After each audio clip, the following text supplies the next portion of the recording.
기회 공포에 직면한 테슬라, 리콜 소식 더해지며 주가가 급락했습니다. 버크셔 해서웨이의 현금 보유량이 사상 최고치를 기록했습니다. 사상 최악의 암호화폐 해킹 사건에 가상화폐 시장이 흔들리고 있습니다. 출근길 뉴스프레소입니다. 현지 시간 21일 뉴욕 증시 3대 지수가 일제히 하락했습니다. 다우지수가 1.7% 내리며 연중 최대의 낙폭을 기록한 한편 나스닥 지수는 2.2% 빠지며 약 한 달 만에 최대의 하락폭을 그렸습니다. 이날 나온 경제 지표들이 경기 침체 우려를 자극하며 시장은 하락했습니다.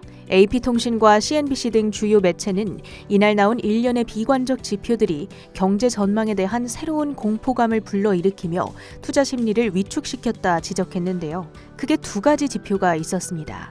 첫째, 2월 서비스업 PMI 49.7로 전달 대비 크게 하락했을 뿐만 아니라 기준선인 50을 밑돌았죠.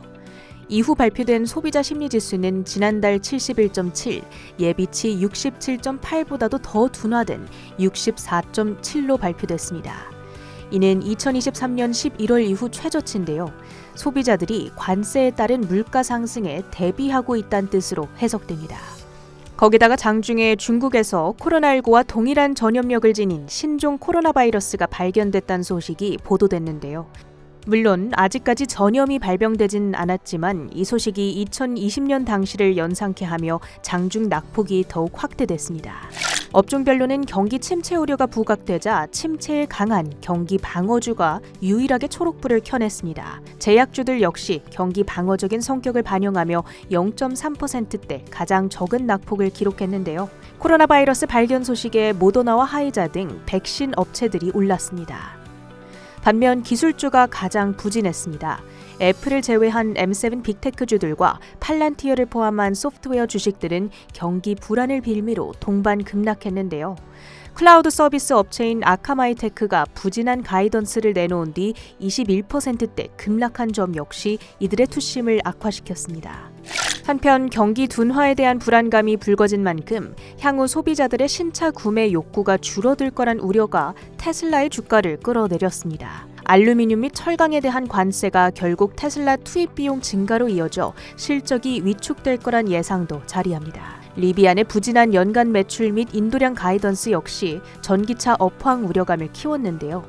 퀀텀스케이프와 엘버말 등 2차 전지 관련 종목군들도 동반 내림세를 그렸습니다. 노브노디스크는 오젬픽과 위고비 등 비만약 공급 문제가 해결됐다는 FDA의 발표에 탄력을 받았습니다. 반면 더 저렴한 비만약 옵션을 제공하고 있는 힘센허스는 이 소식에 25%대 급락하며 최근 슈퍼볼 광고 이후의 급등분을 전부 반납했습니다. 철강 및 알루미늄 관세로 인해 전력 시스템의 핵심인 변압기 가격 상승이 점쳐지는 가운데 이로 인해 전력망 투자가 지연될 거란 분석이 제기되자 GE 버노바와 컨스텔레이션 에너지가 8%대 급락했습니다.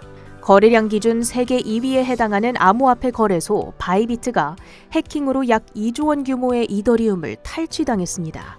코인베이스와 마이크로스트래티지가 8% 안팎으로 급락했습니다.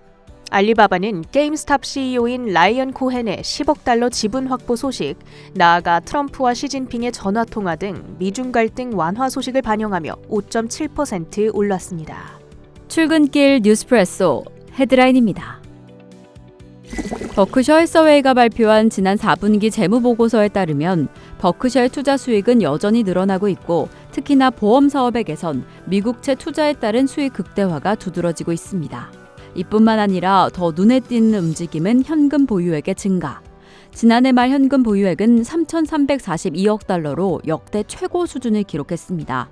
이렇게 현금 보유액이 2022년 3분기부터 계속해서 증가하고 있는 상황인 거죠. 보통 버핏이 현금 확보를 늘리면 현재 투자할 만한 매력적인 기업이 없는 것이다. 아니면 앞으로 경기가 좋지 않을 것으로 예상하는 게 아니냐라는 우려가 제기되고 있는데요. 아직 버핏은 왜 이렇게 현금 보유액을 늘리고 있는지에 대해서 정확히 설명하고 있진 않습니다.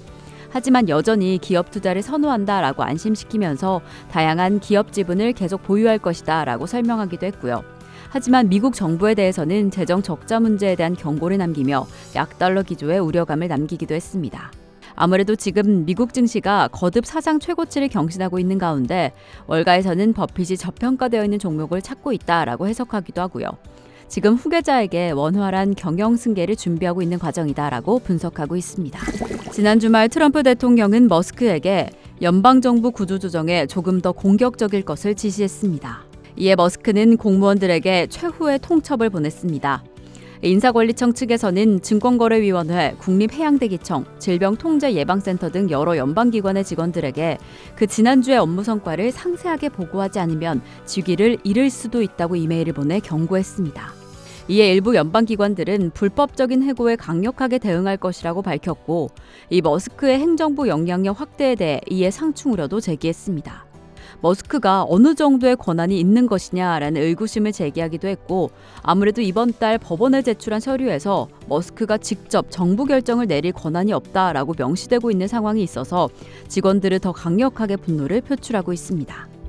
최근 중국의 글로벌 조선산업 점유율이 크게 급증하고 있는데 미국은 이를 견제하고 나섰습니다. 중국 선사의 선박이 미국 항구에 입항할 때마다 선박당 최대 100만 달러 또는 톤당 최대 1000달러의 수수료를 부과하는 내용을 발표한 건데요. 이에 중국 상무부 대변인은 이러한 제한 조치에 강하게 반발하며 필요한 수단을 택해 대응하겠다고 경고했습니다. 미국이 다자규칙을 존중하고 잘못된 처사를 중단하기를 촉구한다고 덧붙였습니다. 그리고 또한 중국의 대미 투자를 제한하겠다는 미국의 우선주의 투자 정책 또한 전형적인 비시장적인 처사라며 반박하고 나섰습니다. 하지만 또한 이러한 시점에서 중국 선박에 대한 규제로 인해서 미국이 대체 공급원을 찾는다면 한국에게는 오히려 기회가 될 수 있다라는 이야기도 함께 나오고 있습니다. 트럼프 정부가 이라크에 원유 수출을 늘리라고 압박했다는 소식에 국제유가는 급락했습니다. 천연가스 가격은 급등하고 있습니다. 미국과 유럽의 극심한 한파가 찾아오면서 난방 수요가 증가했고, 트럼프 행정부는 LNG를 관세 전쟁을 위한 무기로 삼으며 가격이 계속해서 상승하고 있습니다. 또한 이달 기준으로 유럽의 천연가스 비축률이 평균 5년 비축률을 크게 하회하면서 이러한 낮은 재고 수준으로 인해서 여름부터 천연가스 재고 확충 수요가 크게 늘고 수급 불안 현상을 계속 부추길 수 있다고 보고 있습니다. 연초부터 거침없는 랠리를 이어가고 있는 금값 3,000달러 선 돌파를 코앞에 두고 있고요. 비트코인은 조정 국면을 이어갑니다. 지난 주말에 사상 최대 규모의 바이비트 해킹 소식이 전해지자 95,000달러 선이 붕괴되기도 했는데 그 이후에는 소폭 회복한 상태입니다. 이번 주 증시의 중요한 일정입니다. 다가오는 28일 엔비디아의 실적에 주목해 보겠습니다. 이 딥시크발 충격 이후에 처음으로 공개가 되는 엔비디아 실적인 만큼 저희와 함께 살펴보시면 좋겠고요. 이 엔비디아뿐만 아니라 같은 날 아이온큐, 조비에이션, C3AI 그리고 그 다음 날인 27일에는 비스트라 에너지, 로켓랩이 실적을 공개합니다. 또한 이번 주에는 증시의 스태그플레이션에 대한 우려감이 지속되는가를 확인해 보시는 게 중요할 것 같습니다. 이에 목요일 4분기 미국 GDP 성장률의 잠정치와 함께 1월 미국 PCE 물가지수도 함께 살펴보겠습니다. 이상으로 뉴스프레소 전해드렸습니다.